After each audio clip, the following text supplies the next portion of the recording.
You know, whenever we're talking about video games, I think we tend to focus on two things most of the time. We focus on the hardware, and then we focus on the games themselves, the software. You know, but there's a third piece that is equally important. And I mean, gamers recognize this, but we just don't talk about it as much as we should, and that's the controller. You could have the best game ever running on the most advanced platform, but if there's not a good way to control it, it's not going to be fun. The first video game, Computer Space, had 4 buttons. Now, it was the first game, so people weren't really used to it yet, so that was kind of one of the reasons why the game didn't do so well. Back then, even having 4 buttons on a Computer Space game was like sensory overload. They weren't really sure how to work those 4 buttons and use them at the same time. People did not have the same level of hand-eye coordination that we take for granted today. And then Pong came out, and it was just much easier to use. It kind of had a dial.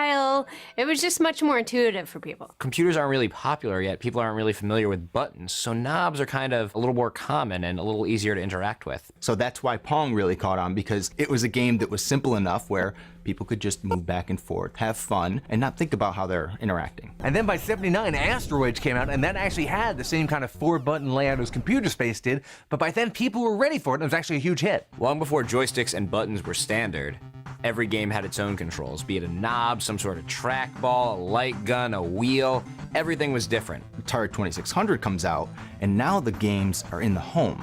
So now you have 100 different cartridges. You can't have 100 different controllers to really interact with the system. You need one all-purpose controller that can play every type of genre, which introduced the joystick. Now, the joystick had actually been around for like 70 years. It was an important part of early aviation, but the Atari 2600 made the joystick the international symbol for video games. So that was a great way to start. It wasn't the best controller in the world, but it was good enough to really help the 2600 take off. So the actual input stick on the controller is only half the equation, the other half is the buttons. And the Atari 2600, they had one big red button on it, and that kind of worked okay. It kind of went where your thumb went. It took people a while to figure out where exactly the buttons are supposed to go on this thing. At first they thought a keypad, it should look like a phone, that's something with buttons. And you see that on the Atari 5200, on the Intellivision.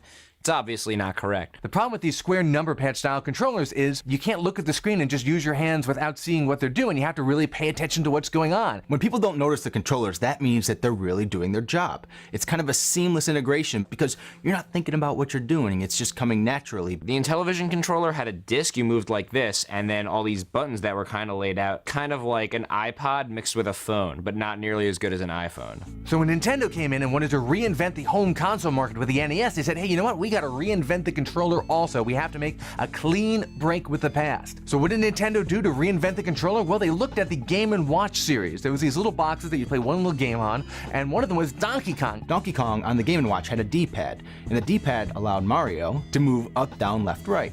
So they decided, hey, that's a really good idea. That'll really shake up things a little bit. When people first saw that, they were like, ugh, this is gonna be so much more complicated than a joystick. How can you have like a little pad? As soon as people got their hands on it, it was immediately recognizable and understandable. The same year that Nintendo came out, Atari was coming out with the 7800, which stuck with the joystick. So you can clearly see 7800 stuck in the past, Nintendo's gamepad moving to the future. So at this point, games were starting to get more complicated and deeper, so you needed more ways to interact with them. What do? You add more buttons. The NES controller had 2 buttons, the Genesis had 3 buttons, the SNES had 6 buttons. It even added the first shoulder buttons. Those went right where your fingers went. One of the defining moments, I think, in terms of the video game controller was this popularity of these complex fighting games, specifically Street Fighter 2. That thing had 6 buttons and a joystick. When Street Fighter 2 was released for the home consoles, that was kind of the peak of the Super Nintendo Genesis rivalry. And one clear advantage the Super Nintendo version had was that it had the proper amount of buttons, which is why Sega released their own 6-button controller halfway through the console's lifespan. I think that is what set a lot of the video game industry toward, we gotta make more complex controllers and games that are really geared toward hardcore gamers. So now the button revolution begins. It's like more buttons, more buttons, more buttons. That means better, faster. That means our system's better than yours because we have more buttons. So the Atari Jaguar attempted to solve the button problem, but they did it by bringing back that old square keyboard style. But again, our hands are not waffle irons, and that just didn't work. By the Jaguar having a gamepad like Coleco or Intellivision, you're resurrecting a failed experiment. It didn't work then. What makes them think it's gonna work now? So the next big revolution in game controllers, that was the N64 from Nintendo in 1996. We were starting to get into very immersive virtual worlds, and the old D-pad just wasn't cutting it. You could do up, down, left, right, but that's not enough for a 3D world. Nintendo introduced analog control, which is actually bringing the joystick back in a smaller form that could give players more nuanced control over what they were doing. The analog controller pretty much replaces what would be 360 buttons because you have a 360-degree POV. It's not that we need more buttons. It's that we need a better way to interact with the game without adding more buttons. So the Dreamcast was the first controller that had 2 analog triggers on it. That's really important because when you think about things, you're not either off or on. There's a range of motion, and the analog controls allow you to translate that mental range of motion into the game. When you get in a car, you're not just going fast or stop. There's not just 2 speeds in your car. Instead of the X button being on or off, it can be in 1,000 different states. It's like, would you rather have 20 different buttons to control the lights in a room or a dimmer switch? In 1997, PlayStation releases a controller that has 2 analog sticks.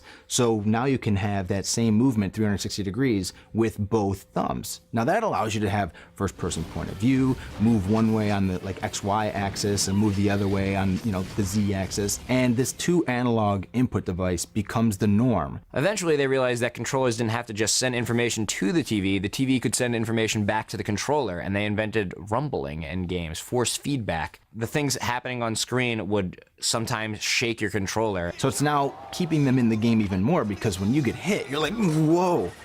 Wow, my controller just shook.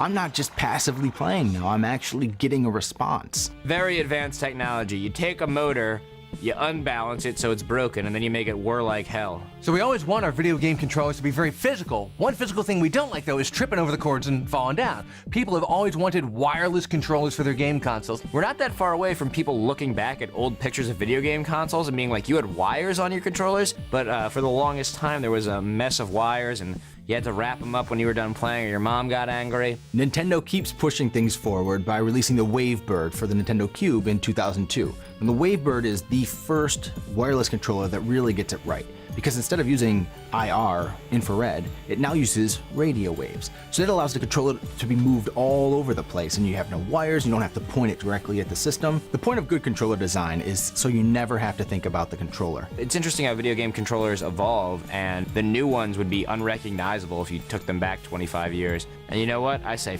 yeah. Up until now, we've been talking about translating your physical movements through buttons and analog sticks and triggers into the game. What if you could take your actual physical actions and do what you want to do on screen? If you could swing a tennis racket or throw a bowling ball or swing a sword, that's what the Nintendo Wii does. It makes you the input device. It's not just a set of buttons anymore, but there's unlimited possibilities where you can move it around in space and towards and from the TV. If the idea of a controller is to become completely transparent to the point where you forget about it, then the Wii is clearly where we're going. The Nintendo Wii controller, it's not quite there yet, but for taking your actions and translating them into the game, it's a very important first step. Controllers used to be simple and then they got complicated, but now they're almost reverting back to simple. There's very few buttons on the Wii. Because it's just like anything, it's cyclical. There are times when it was really simple with the joystick, got really complex with, Dreamcast, and then it starts coming back down, and the Wii now is in the low spot where it's very simple to interact with. There's always been this sort of tension between simple control and complex. I mean, you can look at it from the very beginning, right? It's consistently swung back and forth. And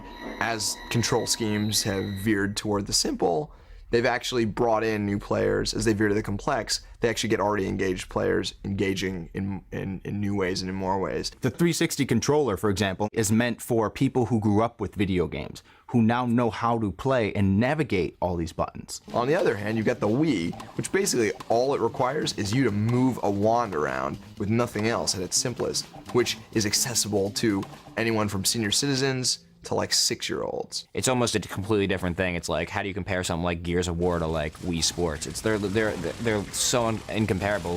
That to say you're into games now, you have to specify. You wouldn't say you're into movies, you say you're into action movies, and I think that's kind of where we're going. I enjoy watching it all evolve. I like sitting back and seeing wow, where are these things gonna go? There's definite arguments that being simple is better and being more hardcore is better. It's just the type of gamer you are.